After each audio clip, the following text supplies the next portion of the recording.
Hello friends, हम लोग फिर से उपस्थित हैं एससीईआरटी के क्लास में। ज्योग्राफी का हम लोग एससीईआरटी का बुक पढ़ रहे हैं।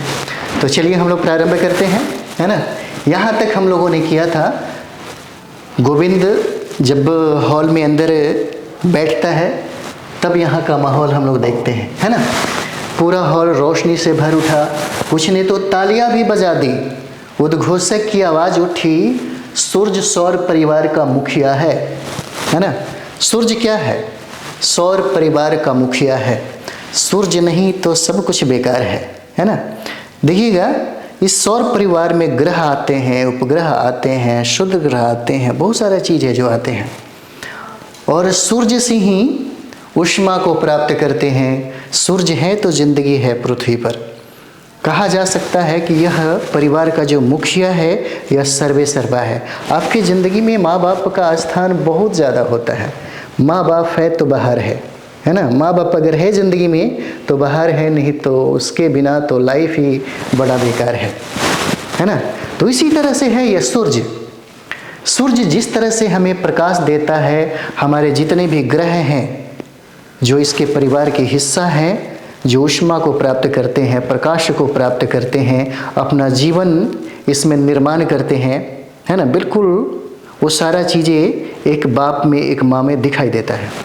तो यहाँ पर हम लोग देखते हैं यह परिवार का सबसे बड़ा एवं प्रमुख क्या है? सदस्य है ना। और सर परिवार के सभी सदस्य प्रायः इसके प्रकाश से ही प्रकाशित होते हैं।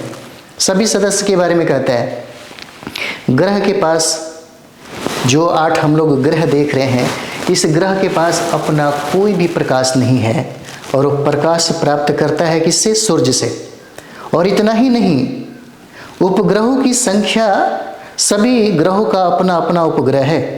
बुध और शुक्र के पास कोई उपग्रह नहीं है, लेकिन सर्वाधिक ग्रहों की संख्या, उपग्रहों की संख्या शनि के पास है। इसके पहले अगर आप पढ़ेंगे 8 साल 10 साल पहले, तो बृहस्पति के पास सबसे ज़्यादा उपग्रह था। अभी शनि के पास 145 उपग्रह होने का, है ना, प्रमाण मिला है। तो इसके पास भी क्या है? न अपना प्रकाश है, न अपना ऊष्मा है। वो भी अपने ग्रह का चक्कर लगाता है, और साथ ही साथ उपग्रह मतलब सूर्य का भी चक्कर लगाता है ना। अब यहाँ पर देखिए, कहता है कि दूरबीन से देखने पर सूर्य की सतह से उठती हुई आग की लपटें, है ना। अगर दूरबीन से देखा जाए तो पता चलता है कि सूर्य की सतह से जो आग की लपटें जो दिखाई देती है, इससे ही हम लोग सौर प्रज्वाल कहते हैं। इंपॉर्टेंट है यहाँ पे, है ना। क्या कहते हैं? सौर प्रज्वाल कहते हैं। और आगे देखिए, हमारी पृथ्वी से सूर्य कई गुना बड़ा है। अगर हम सूर्य को क्रिकेट की गेंद माने तो पृथ्वी राई के दाने के बराबर होगी। अगर हम लोग सूर्य को क्रिकेट, है ना, अगर हम लोग सूर्य को क्रिकेट की गेंद अगर मान ले तो पृथ्वी उसकी अपेक्षा क्या हो जाएगी? सरसों के एक दाना के बराबर हो जाएगा, है ना। आगे देखिए, कहता है कि ग्रहों से परिचय। अब देखिए, सूर्य से थोड़ी ही दूरी पर एक और गोला उभरा जो आकार में सूर्य से छोटा था। गोविंद पिताजी से पूछ बैठा, पिताजी ये क्या चमकने लगा? इतने में कुछ और गोले उभरे और सूर्य के चारों ओर चक्कर लगाने लगे। उद्घोषक की आवाज़ उठी, ये 8 गोले सौर परिवार के सदस्य हैं। इन्हें हम लोग क्या कहते हैं? ग्रह कहते हैं, है ना। इन्हें हम लोग क्या कहते हैं? इन्हें हम लोग, है ना, इन्हें हम लोग ग्रह कहते हैं। ठीक। अब एक चीज़ और भी देखते हैं, 1 मिनट, आप लोग हम दिखा ही देते हैं, है ना, क्यों टेंशन में रहिएगा। ये देख लीजिए, इंपोर्ट कर दिया जाए। चलिए, तो ये हो जाता है ना। इसी के बारे में आपको यहाँ पर बताया जा रहा है। अब यहाँ पर आप देखिए क्या कह रहा है। कहता है कि ये 8 गोले सौर परिवार के सदस्य हैं। इन्हें हम लोग क्या कहते हैं? ग्रह कहते हैं, है ना। इन्हें हम लोग क्या कहते हैं? ग्रह कहते हैं। और आप जो देख रहे हैं ये हो जाता है सूर्य, है ना। ये क्या है? ये सूर्य और सूर्य के बारे में कह रहा है कि सौर परिवार का क्या है, यह मुखिया है, यह प्रधान है। और इसके जितने भी हम लोग ग्रह देख रहे हैं, बुध, शुक्र, पृथ्वी, मंगल, बृहस्पति, शनि, अरुण, वरुण, ये सारे के सारे जो ग्रह हैं इसी सूर्य के क्या है, परिवार हो जाते हैं, इसी सूर्य के। और पहले शुरू में इस ग्रहों की संख्या 9 थी, 9वां ग्रह था प्लूटो, लेकिन बाद में इस प्लूटो को ग्रह से हटा दिया गया, है ना। और हटाने के बाद अभी वर्तमान में ग्रहों की संख्या कितना है, 8 हो जाएगा। अभी ग्रहों की संख्या 8 है, जिसमें सूर्य से अगर हम लोग दूरी के आधार पर बात करेंगे, अगर सूर्य से हम लोग दूरी के आधार पर बात करेंगे ग्रहों की, है ना, यहाँ पर आप देख सकते हैं, है ना। सूर्य से अगर दूरी के आधार पर हम लोग बात करें तो सबसे पहले क्या हो जाएगा, बुध, बुध, शुक्र, है ना, पृथ्वी और मंगल। सूर्य से दूरी के आधार पर क्या हो जाएगा, बुध, शुक्र, पृथ्वी, मंगल, और इसी ग्रह को हम लोग आंतरिक ग्रह कहते हैं, है ना, इसी को हम लोग आंतरिक ग्रह कहते हैं। इसके बाद हो जाएगा, है ना, इसके बाद हो जाता है हमारा बृहस्पति, बृहस्पति, शनि, अरुण और हो जाएगा वरुण। और ये जो 4 ग्रह हम लोग देख रहे हैं, इसी 4 ग्रह को हम लोग वाह्य ग्रह कहते हैं, वाह्य ग्रह कहते हैं। ग्रह से प्रश्न पूछा जाता है, नेक्स्ट क्लास में पूरे डिटेल्स में हम लोग पढ़ेंगे, जहाँ जहाँ दे रहा है उसके बारे में हम लोग कोशिश करेंगे यहाँ पर पढ़ने का, है ना, ठीक। तो यहाँ फिर से हम लोग देखते हैं, समझिए। अब आगे बढ़ते हैं, क्या कह रहा है, सूर्य के प्रकाश से, यानी कि ये जो ग्रह है ना, यानी कि जो हम 8 ग्रह अभी हम लोगों ने देखा, इसमें स्वयं प्रकाश नहीं होता। जितने भी ग्रह हैं इसमें स्वयं का प्रकाश नहीं होता, और यही वजह है कि यह ऊष्मा जो है सूर्य से प्राप्त करता है, और ये सूर्य के प्रकाश से ही प्रकाशित होता है, सूर्य के प्रकाश से ही प्रकाशित होता है। एक तीर का चिन्ह बारी बारी से सभी ग्रहों पर जाने लगा, ये तारामंडल की कहानी है ना। और उद्घोषक ने उसका नाम बताया क्या, बुध, शुक्र, पृथ्वी, मंगल, बृहस्पति, शनि, अरुण, वरुण। अब देखिए, अब यहाँ पर एकदम क्लियर आपको दिख रहा होगा, है ना। और जितने भी ग्रह हैं यहाँ पर हम लोग ग्रह देखते हैं, ये देखिए सबसे नजदीक का ग्रह कौन हो जाएगा, बुध, बुध, शुक्र, है ना, पृथ्वी, मंगल, बृहस्पति, शनि, अरुण, अरुण, वरुण हो जाएगा, है ना। और देखिए ये मंगल और बृहस्पति के मध्य में शुद्र ग्रह भी है। सारे प्रश्न इसी तरह से पूछे जाते हैं, इसलिए सही तरीके से पढ़ते जाइए, और नोट्स अगर बना लेते हैं आप, तब तो ये बात हो जाता है सोने पे सुहागा वाली बात हो जाएगा, है ना। और यहाँ पर देखिए कहता है कि वह सूर्य के सबसे निकट कौन है, बुध ग्रह हो जाता है। सबसे निकटतम ग्रह कौन हो जाएगा, दूरी की अगर अनुसार हम लोग बात करें तो सूर्य से सबसे निकटतम ग्रह, देखिए सूर्य से सबसे निकटतम ग्रह कौन हो जाता है ना, तो ये बुध हो जाएगा। आप देख सकते हैं सबसे निकटतम ग्रह है ये, है ना। सूर्य से सबसे निकटतम ग्रह, बहुत बार प्रश्न भी पूछा हुआ है, सबसे निकटतम ग्रह कौन हो जाएगा, तो सबसे निकटतम ग्रह देखिए ये बुध है ना। और बुध क्या है, सूर्य का चक्कर लगा रहा है ना। और आगे देखिए कहता है यहाँ पर, इसीलिए उसमें अधिक चमक है। तीर का निशान एक लाल गोले की ओर इशारा करने लगा, और उद्घोषक ने बताया यह मंगल ग्रह है ना, यह मंगल ग्रह है। ठीक, देखिए मंगल ग्रह, इसको इंडिकेट भी किया गया है लाल से, इसको इंडिकेट भी लाल से किया गया है, और लाल रंग के होने के कारण इसे हम लोग लाल ग्रह भी कहते हैं। कभी कभी प्रश्न ये भी पूछा जा सकता है आपसे कि किस ग्रह को हम लोग लाल ग्रह कहते हैं, तो हम लोग मंगल को ही क्या कहते हैं, मंगल को ही लाल ग्रह कहा जाता है। अब देखिए कहा भी गया है यहाँ पर कि सूर्य जो है इस सौर परिवार का क्या है, मुखिया है, यह सूर्य है। और सूर्य से दूरी के आधार पर, बार बार प्रश्न पूछता है इसलिए हम रिपीट कर रहे हैं, सूर्य से दूरी के आधार पर जो ग्रह है, बुध है, शुक्र है ना, पृथ्वी हो जाएगा, मंगल हो जाता है, बृहस्पति, शनि, अरुण, वरुण। और ये क्षुद्र ग्रह जो है, यह क्षुद्र ग्रह मंगल और बृहस्पति के मध्य में स्थित है। कौन? क्षुद्र ग्रह। और इन सारे ग्रहों के पास क्या है, ना अपना प्रकाश है और ना ही, है ना, क्योंकि ये ऊष्मा जो प्राप्त करते हैं इसी सूर्य से ही ये अपना ऊष्मा प्राप्त करते हैं, है ना। और बुध सबसे ज़्यादा नज़दीक है, जिसके वजह से इस बुध पर ज़्यादा, है ना, प्रकाश पड़ता है, जिसके वजह से बुध ज़्यादा चमकता है। ठीक है, चलिए आगे हम लोग बढ़ते हैं। और लाल ग्रह के बारे में भी देखिए, मंगल को ही लाल ग्रह कहा जाता है। हम लोग आगे भी थोड़ा डिटेल्स में जानेंगे। चलिए, सभी ग्रह एक निश्चित दूरी बनाकर सूर्य के चारों ओर घूम रहे थे। गोविंद के पिता ने कहा, गौर से देखो, 2 ग्रह ऐसे भी हैं जो अन्य ग्रहों के घूमने की दिशा में न घूमकर उल्टी दिशा में घूम रहे हैं। तभी उद्घोषक हुई। सभी ग्रह सूर्य का चक्कर लगाते हैं। शनि के चारों ओर छल्ले को दिखाकर उन्होंने बताया कि यह एकमात्र ग्रह है जिसके चारों ओर छल्ले हैं, है ना। पूछा गया सवाल है कि कौन ऐसा ग्रह है जिसके चारों ओर छल्ले दिखाई देते हैं, तो ये शनि हो जाएगा।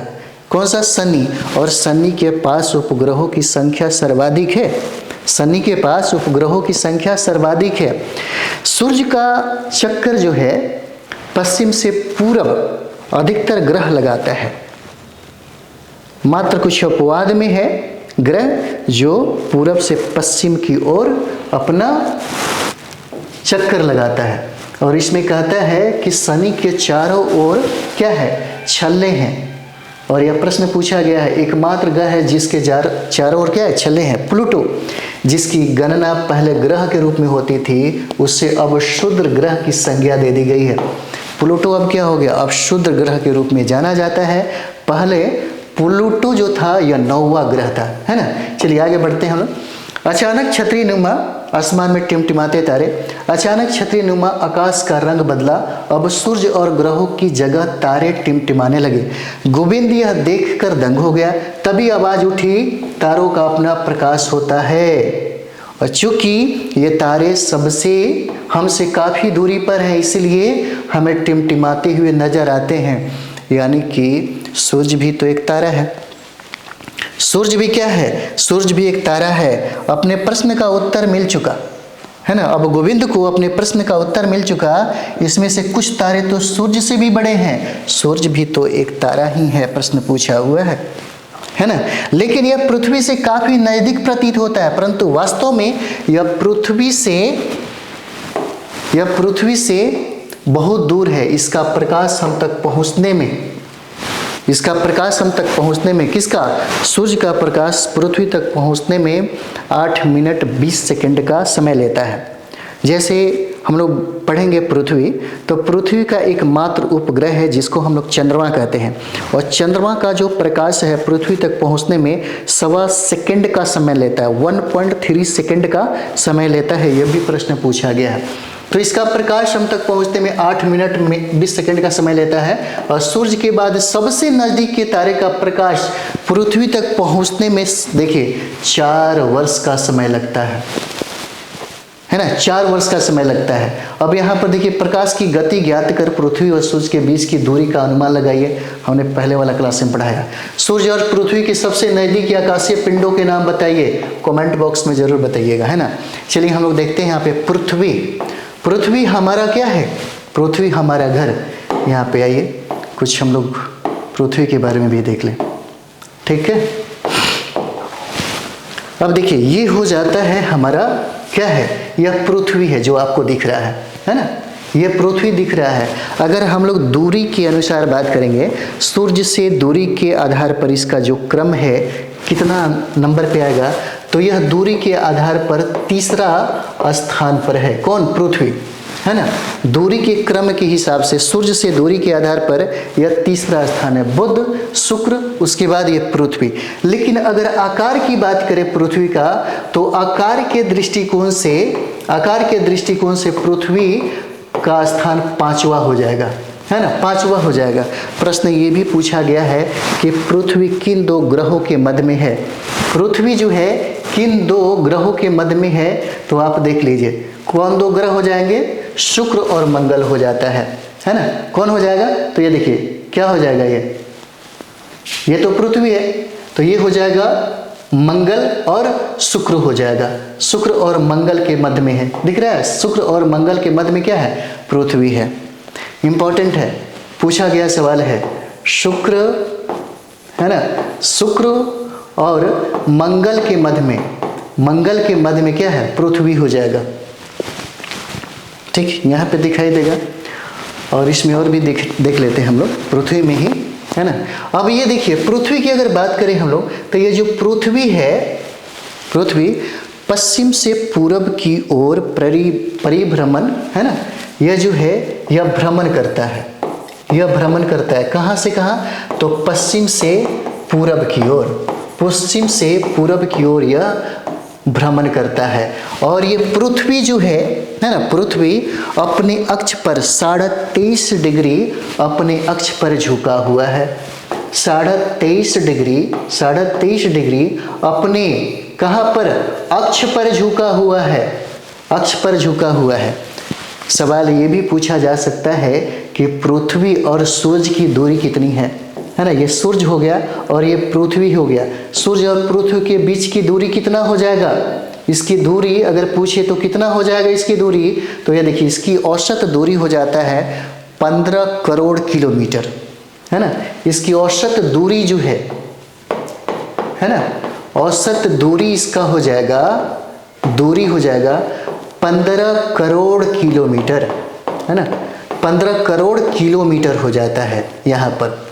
और इस पृथ्वी का एक परिक्रमण जो है, है ना, पृथ्वी का एक परिक्रमण पूछा जा सकता है आपसे, तो एक परिक्रमण जो है, परिक्रमण कितने के बराबर होता है, तो एक परिक्रमण है लगभग 300, है ना, 65 दिन का हो जाता है, एक परिक्रमण यहाँ पर हो जाएगा। अगर आपसे ये भी पूछा जा सकता है ना, क्योंकि ये पूछा गया सवाल है इसलिए, है ना, एक परिक्रमण बारा कितना होता है, लगभग 365 दिन का होता है। अच्छा, परिक्रमण और परिभ्रमण का भी मतलब समझिए, है ना,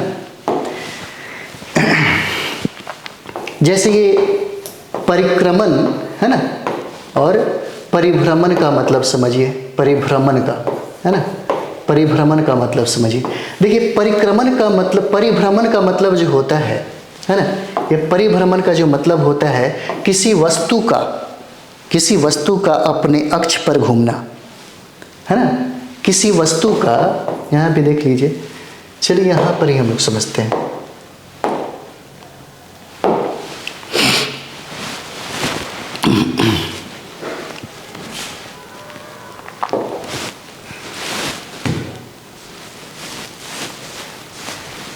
इसको मिटा दिया जाए, है ना,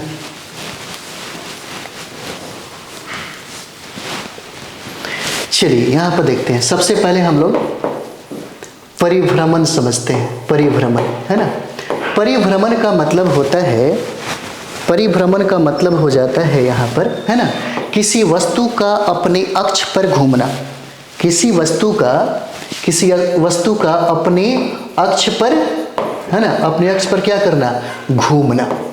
और परिभ्रमण के कारण ही दिन और रात होते हैं, दिन और रात होते हैं, ठीक है, और रात होते हैं किसके कारण, परिभ्रमण के कारण। परिभ्रमण का मतलब समझे, परिभ्रमण का मतलब होता है किसी वस्तु का अपने अक्ष पर घूमना, किसी वस्तु का अपने अक्ष पर घूमना क्या होता है, परिभ्रमण कहलाता है, परिभ्रमण कहलाता है। अब हम लोग देखेंगे परिक्रमण क्या है, तो यहाँ पर परिक्रमण देखिए, परिक्रमण का मतलब होता है किसी वस्तु का किसी बाहरी अक्ष पर घूमना, किसी वस्तु का, है ना, किसी वस्तु का, है ना, किसी वस्तु का किसी बाहरी किसी बाहरी अक्ष पर घूमना, यानी कि परिक्रमण के कारण ही ऋतुएं बदलती है। परिक्रमण के कारण ही क्या होता है, ऋतुएं बदलती है यहाँ पर।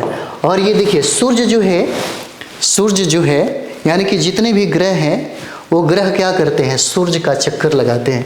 जैसे आप यहाँ पर देख रहे हैं, सारे लोग क्या करते हैं, सूर्य का चक्कर लगाते हैं यहाँ पर, है ना। सारे लोग क्या करते हैं, सूर्य के चारों ओर घूमते हैं।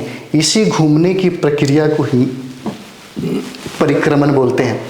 जैसे शादी के फेरा में आप देखते हैं ना, थोड़ा सा दूरी बना करके, है ना, उसको घूमना, वो क्या हो जाता है, परिक्रमण हो जाता है ना। किसी वस्तु का किसी बाहरी अक्ष पर घूमना परिक्रमण कहलाता है। और परिक्रमण के कारण ही ऋतुएं क्या होती है, बदलती है ना। ऋतुएं क्या करती है, बदलती है। ठीक है, चलिए नेक्स्ट हम लोग देखेंगे यहाँ पर। नेक्स्ट तो ये हो गया, आगे बढ़ते हैं हम लोग। एक मिनट,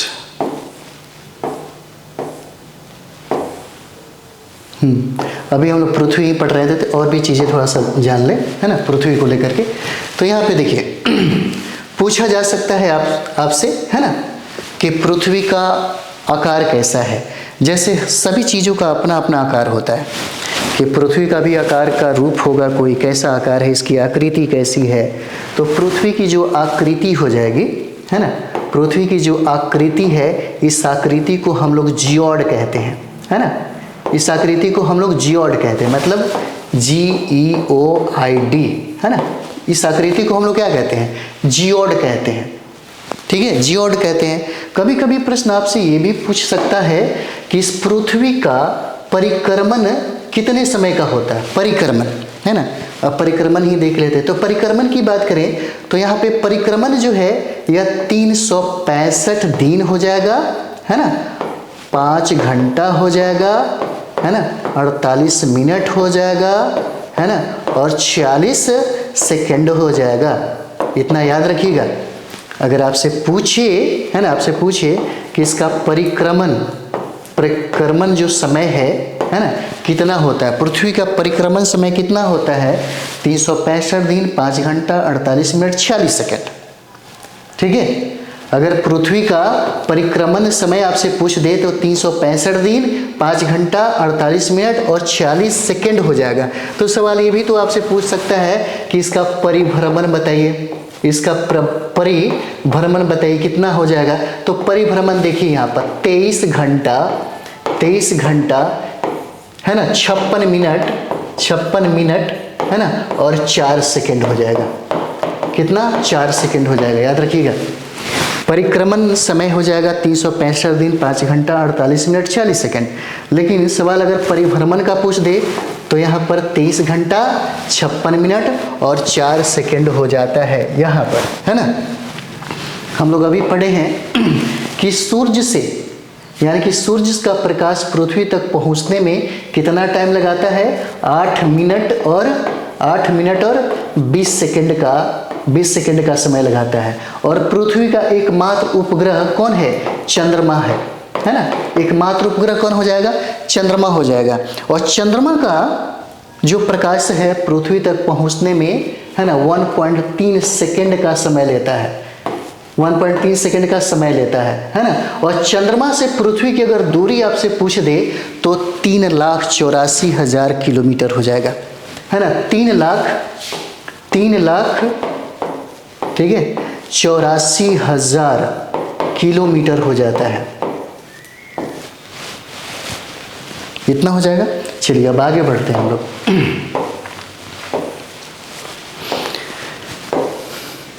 अब आगे पढ़िए।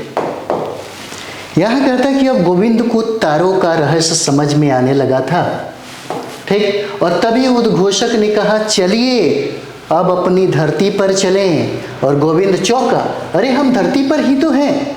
छतरीनुमा आसमान पर गोल आकृति उभरने लगी, उसमें कई रंग के धब्बे दिखने लगे। उद्घोषक ने बताया कि यही है हमारी पृथ्वी जिस पर हम रहते हैं, और यही वह एकमात्र ग्रह है जहाँ जीवन मिलता है, क्योंकि यहाँ जल जीवन के लिए आवश्यक गैसें मौजूद है। यानी कि आपको पता होगा पृथ्वी पर सबसे ज़्यादा, है ना, सबसे ज़्यादा जल की मात्रा है, और अंतरिक्ष पर देखने पर ये जो पृथ्वी है नीला दिखाई देता है जल की अधिकता के कारण, है ना। और कहता है यहाँ पर जीने लायक सब कुछ है, जीने लायक यहाँ पर सब कुछ है, और अंतरिक्ष से देखने पर पृथ्वी नीली नजर आती है। ऐसा इसलिए है क्योंकि वायुमंडल में प्रकाश की किरणें परावर्तित होती है तथा समुद्र की सतह से नीले रंग का परावर्तन सर्वाधिक होता है, क्योंकि पृथ्वी का कितना 71% जो भाग है जल से घिरा हुआ है ना। 71% भाग क्या है, जल से घिरा हुआ है। अगर हम लोग यहाँ पर देखते हैं, है ना, तो पूरा जो पृथ्वी है यहाँ पर, है ना, तो पूरा पृथ्वी जो है, ठीक है, तो यहाँ पर 29 जो प्रतिशत है, यानी कि ये जो भाग हम लोग देख रहे हैं ये हमारा, है ना, जमीन है जो 29% है, लेकिन अधिकतर जो भाग है ये सब जल है। कितना परसेंट, तो यहाँ पर देखिए लिखा हुआ था 71%। 71% क्या है, जल है। जल की अधिकता के कारण यहाँ पर क्या हो जाएगा, तो जल की अधिकता के कारण यह जो ग्रह है नीला दिखाई देता है ना, नीला दिखाई देता है। चलिए आगे बढ़ते हैं हम लोग। उपग्रहों की सैर, क्या कहता है, उपग्रहों की सैर, है ना। तो यहाँ पर देखिए उपग्रहों की अगर हम लोग बात करें, उपग्रहों की सैर की बात करें, तो यह उपग्रह भी एक क्या है, आकाशीय पिंड है। उपग्रह भी अगर हम लोग देखें तो उपग्रह भी क्या है, उपग्रह भी एक आकाशीय पिंड हो जाता है ना। यह भी आकाशीय पिंड है क्या, और अपने ग्रह की परिक्रमा करता है। जैसे मानते हैं कि पृथ्वी एक ग्रह है, तो उसका एक उपग्रह है जो चंद्रमा, तो क्या करेगा, जिस तरीके से पृथ्वी सूर्य का चक्कर लगाता है उसी तरीके से उसका उपग्रह उसका चक्कर लगाता है, और साथ ही साथ वह सूर्य का भी चक्कर लगाता है ना। यह उपग्रह जो है अपने ग्रह का चक्कर तो लगाता है ना, अपने ग्रह का चक्कर तो लगाता ही है, साथ ही साथ वह सूर्य का भी चक्कर लगाता है। कौन, उपग्रह लगाता है ना। और जिस तरीके से ग्रह के पास अपना चमक नहीं होता, अपना प्रकाश नहीं होता, उसी तरीके से उपग्रह के पास भी अपना प्रकाश नहीं होता, अपना चमक नहीं होता। और यह चमकता कैसे है, यह सूर्य के प्रकाश से ही प्रकाशित होता है, यह सूर्य के प्रकाश से ही क्या करता है, प्रकाशित होता है ना। और ये देखिए इसका परिभ्रमण जो है वह परवलयाकार होता है। परवल देखे है ना, परवल उसी तरह से उसी तरह होता है, परवलयाकार होता है ना, परवलयाकार हो जाता है इसका। और एक चीज और भी यहाँ पर देख लीजिए, सभी ग्रहों का अपना अपना उपग्रह है, सभी ग्रहों का अपना अपना उपग्रह है। मात्र अपवाद स्वरूप अगर हम लोग देखें तो मात्र 2 ही उपग्रह है, बुध और शुक्र। कौन सा, बुध, है ना, बुध और शुक्र, जिसके पास अपना कोई उपग्रह नहीं है। बुध और शुक्र के पास क्या है, अपना कोई उपग्रह नहीं है, ठीक है।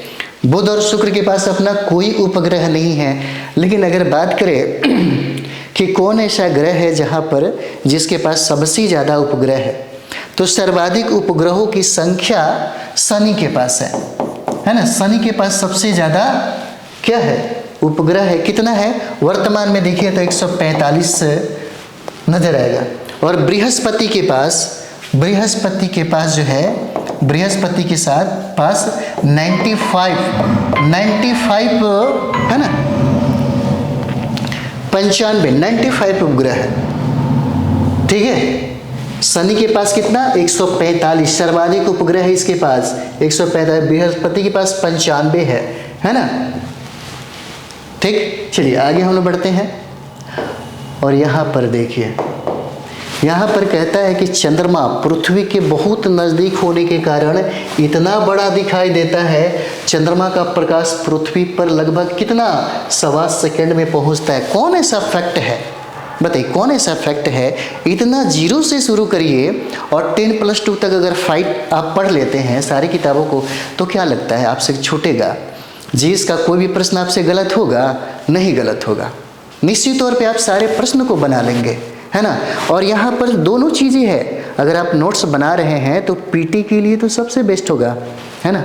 पीटी में जो लोग बहुत ऐसे विद्यार्थी हैं बीपीएससी का तैयारी करते हैं, सही तरीके से अगर वो तैयारी नहीं करते हैं तो 5 साल 7 साल 10 साल का टाइम लग जाता है, बहुत लंबा टाइम लगता है। क्यों लंबा टाइम लेना, है ना। अगर आपके पास एनसीईआरटी है, एससीईआरटी का अगर स्टडी कर रहे हैं तो उसी वक्त बैठिए, किताब रखिए, किताब का अध्ययन करिए और वहाँ से कंप्लीट करिए नोट्स बनाने का। 2 तरह का नोट्स बनाया जाता है ना। एक तो पीटी में काम आ जाएगा आपका नोट्स, दूसरे के नोट्स पे आश्रित रहेंगे ना तो लंबा टाइम लग जाएगा, है ना। अगर खुद से आप बना लेते हैं, अगर खुद से आप बना लीजिए तो बहुत कम टाइम में आप फाइट कर सकते हैं, कंप्लीट कर लीजिएगा। पीटी, मेंस और इंटरव्यू भी आप फाइट कर लीजिएगा, है ना। तो चलिए आगे देखते हैं। चंद्रमा पृथ्वी की एक परिक्रमा 27 दिन 8 घंटे में पूरी करता है। इतने ही समय में वो अपने अक्ष पर भी एक बार घूम जाता है।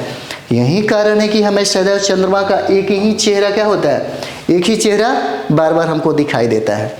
कितने, तो 27 दिन 8 घंटे में पूरी कर लेता है। कौन सा, तो परिक्रमा पूरी कर लेता है। और चंद्रमा पर न तो जल है और न ही वायु है, और यह दिन में बहुत अधिक गर्म होता है और रात में बहुत अधिक ठंडा भी होता है। चंद्रमा के बारे में हम पढ़े, इसका धरातल उबड़ खाबड़ है और इस पर मिट्टी भी नहीं है। सभी उपग्रह अपने ग्रह के चारों ओर घूमते रहते हैं। कुछ ग्रहों के तो कई कई उपग्रह हैं, किसी किसी को एक भी नहीं।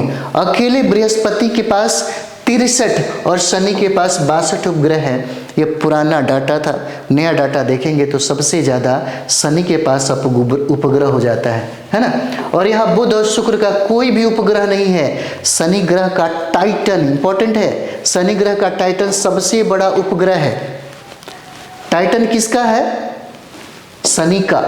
शनि ग्रह का कहता है यहाँ पे सबसे बड़ा, है ना, टाइटन जो है उपग्रह है। उपग्रहों को भी अपना प्रकाश नहीं होता, ये भी सूर्य के प्रकाश से ही चमकते हैं, है ना, सूर्य के प्रकाश से ही चमकते हैं।